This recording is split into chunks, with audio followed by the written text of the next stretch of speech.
to Konpira Maru Wine Chats special edition. This one is Konpira Maru Wine Chats from the Konpira Maru Workbench. And this also theme is give the people the content they didn't ever want. Now this is a pump rebuild. This is our first ever pump.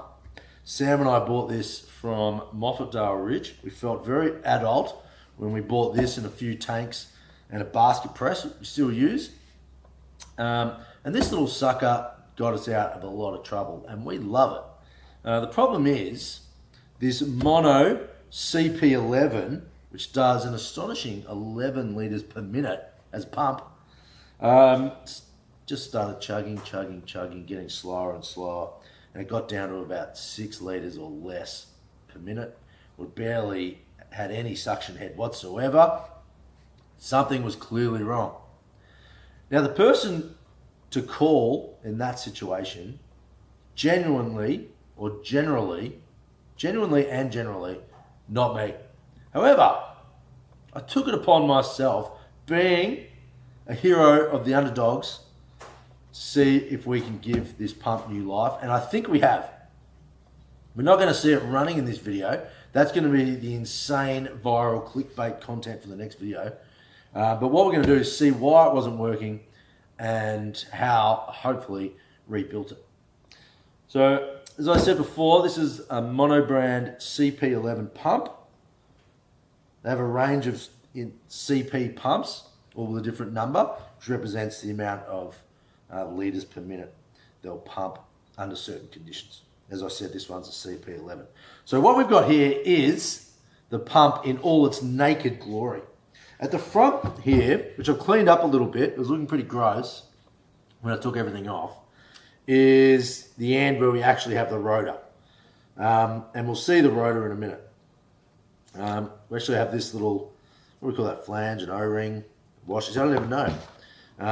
But this is it. So that did have a small amount of clothes on. This is it in its naked glory. So this is the pumping end, and this is the motor, and then on the other end we have the other end of this drive shaft.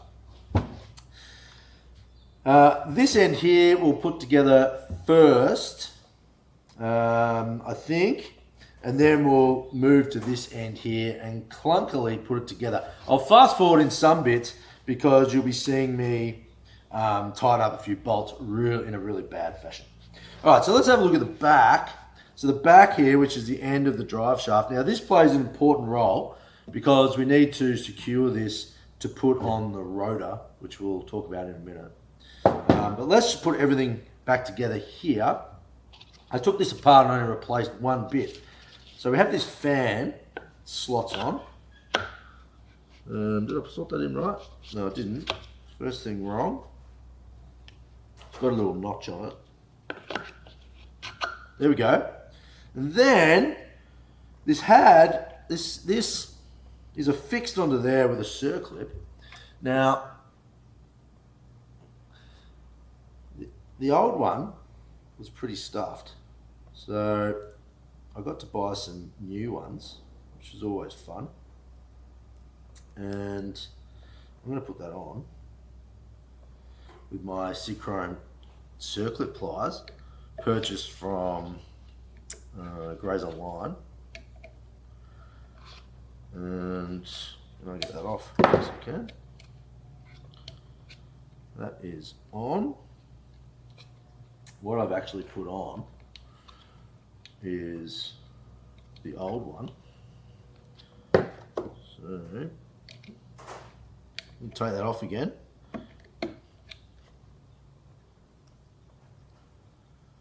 So that's actually the old one. So this is live stuff. Here's the new one. Look at that. Much flasher. I was wondering why that one wouldn't even go on. Look at this, how easily this one will go on. So that's the drama of live television.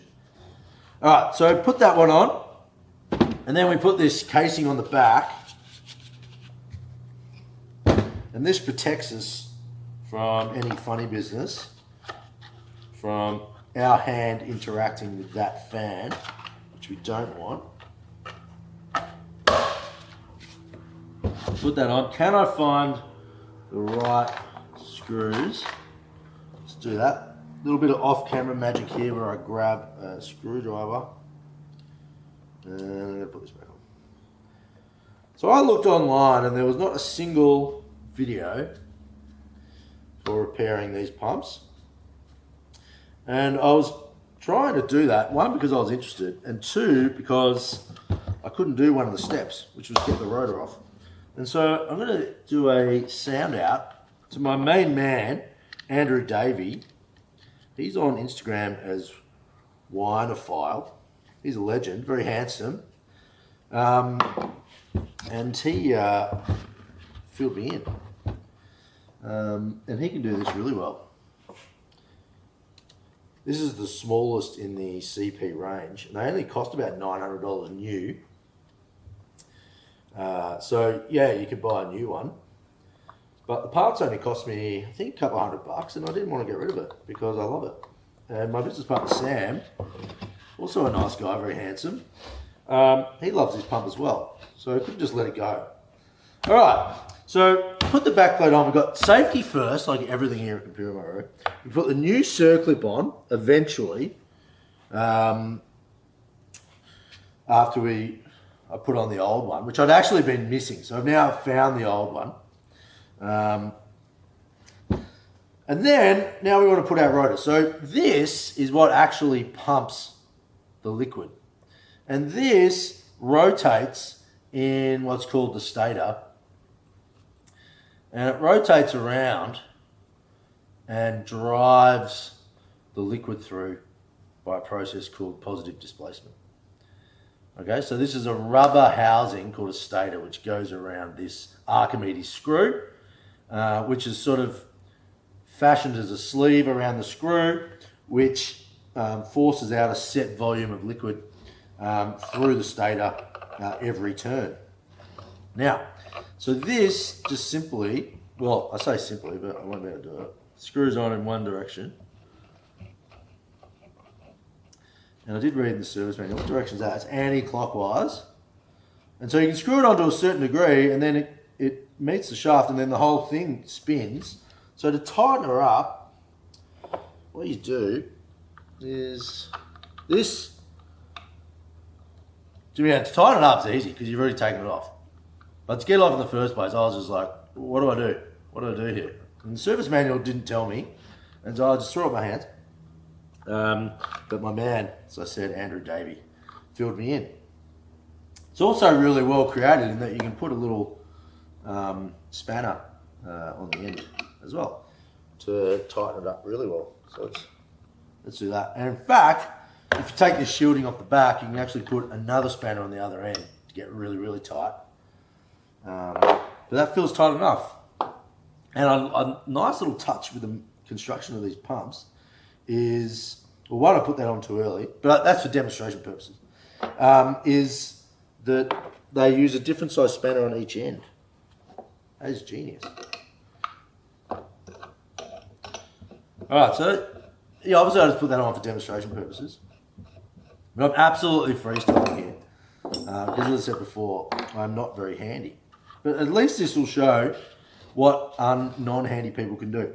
Alright, so this washer O-ring thingy goes on the end. And this is all about stopping liquid going in to the motor end and just going where it needs to go. We'll see the full demonstration of the pump once we put it together. Right, so that goes in there. That's the only part I didn't really replace, to be honest. Maybe I should have. I don't think I should have. Then this is the end of the actual pump housing itself and goes on here. So our liquid is actually going to go along the rotor and then up and gets, the output is here. So this is the discharge here. Got a new stainless steel fitting on there, which looks very groovy. And so I'm just going to put this end of the housing on. Sure, it's got a name. Don't know what it is. So it's just these Bolderinos. Give me a second. Dokey.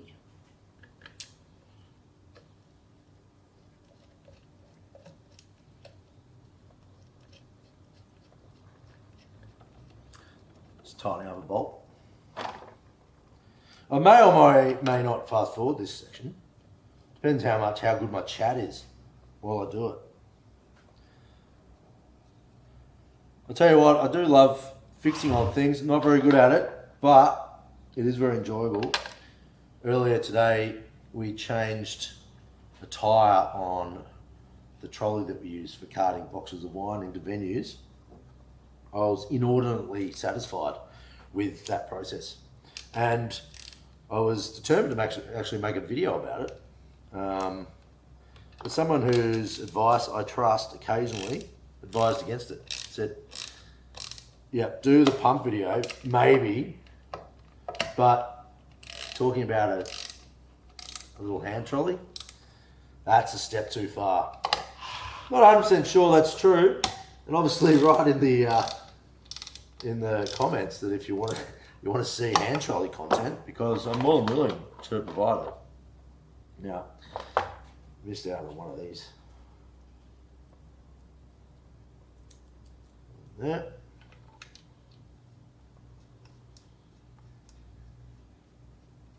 I'll show you some of the broken stuff. Obviously, controversially, we've already seen the circlip when I put on the old one, which was bent, hence I replaced it.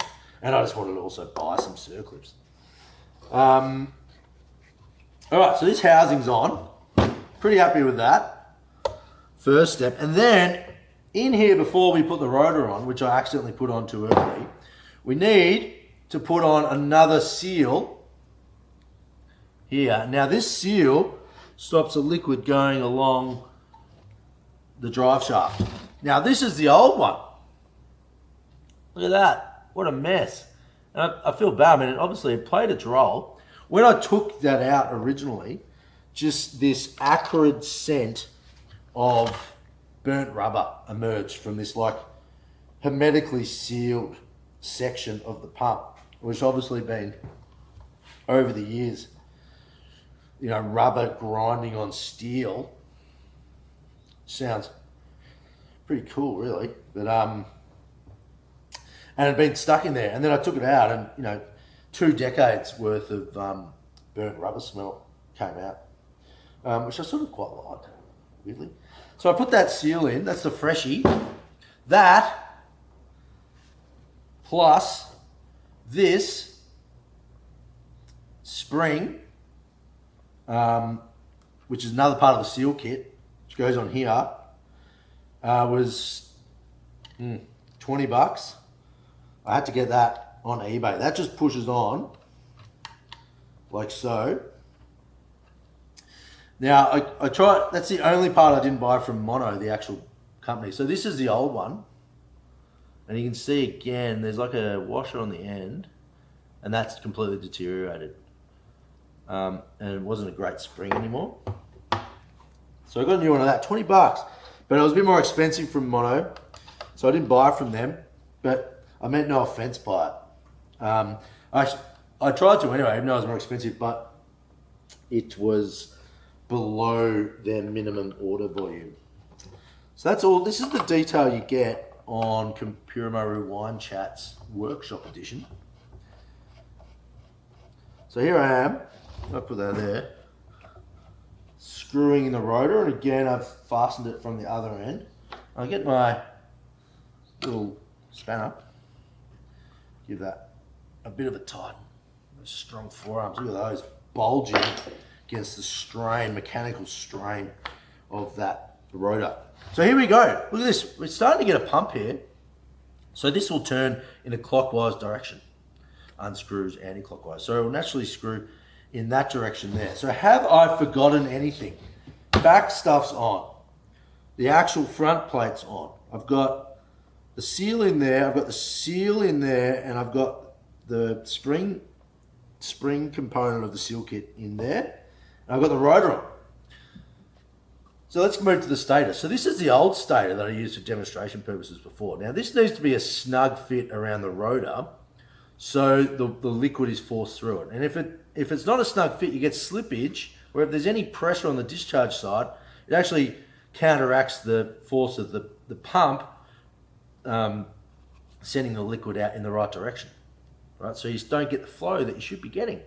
And so this was one of the big reasons that the pump, I believe, wasn't working to its optimal capacity. And I think we'll see in a minute the reason why it did get worn down so much. So this is the old one. As you can see, slots straight on. Boom. That's not what we want. Here we have the RJ CP11 part, 2200 is the part number, stator. It says in the UK it's 2210. Yeah, well, we're at 2200 in Australia. So this is the new one. You'll see it's a lot harder to put on. Now, look at that. Can't just force it on. So again, I'm going to have to secure it on this end. And I'm going to wind this on in the clockwise direction. Again, don't be distracted by my forearms, because I want you to take note of that. I'm going to leave the part numbers on the stator as like an Easter egg for our alien overlords who will take over custody of this pump at some point. All right, so we've got a stator over the rotor. All right, so this stator has to stay put, and then the rotor turns within it. The screw. So we need to keep that in place. It needs to hold it in place, otherwise it'll just spin all the time, which we don't want. So we use this, what do they call it? Stator support ring. The stator support ring. Now, this goes over like that. Okay? And it'll go deep in there once we put the screws on. This is the old one. So this has been cast in two. Well, it was cast as one part, and it is split in two. So what I believe was happening here was this was on there, and then this, and this was just spinning. And so the stator was spinning with the rotor, and then wearing it out and also reducing its effectiveness. So it just snapped. Just shows the insane forces that Sam and I put to get the job done. Now, who knows when that happened? May have been before us. I'm sure it was. So I'm going to put the stator support ring. This is part 4700. And it's the same part number in the UK for any of our UK supporters. And again, I'm going to leave that information on there. So now we're getting there. We've got our stator support ring. Got our rotor in. And now we just need to put the front of the pump. Now this is a new outlet I put on. The old outlet is that, which we just got from the ag shop in Mergen up in Queensland. Camlock fitting. Now we're moving to a BCM fitting, 1.5 inch, which is way better. All right, so this goes on there, and you can see, so the wind is going to go in there, the rotor is going to be spinning in the stator, and then it's going to be ejected from there. So this is a beautiful new shiny fitting, and the same fitting, where is it? Is going to go on there. Well, I've already lost that fitting, but that's where it's going to go, onto there. All right, so I need to put that on. Discovered the best way to do that is like so. Oh, I should point out there's actually an O-ring that goes in there. Now I bought that actually from Mono. It looks like this, but I actually got one free with my seal kit.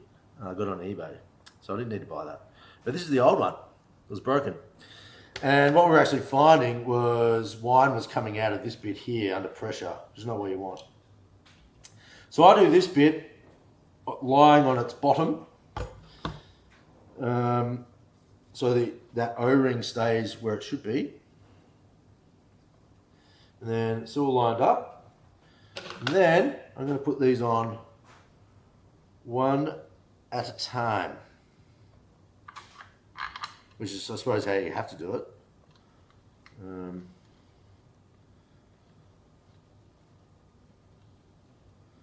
So I may fast forward this bit or I may not. So let's see what anecdotes I can come up with. So up in Queensland, we used to make wine at the Clovelly winery in Mergen. But recently I was in Sydney visiting a good mate of mine, and I met them next to the suburb of Clovelly. And I'm not sure if the winery now that we were working in all that time was actually pronounced Clovelly and not Clovelly. So maybe someone in the comment section can let me know if it is supposed to be Clovelly or Clovelly. The winery, that is. You know, obviously some mysteries are never meant to be solved, but I feel this is probably not a mystery in that category, in that that's probably fine to solve that one. It won't get rid of too much of life's mystique.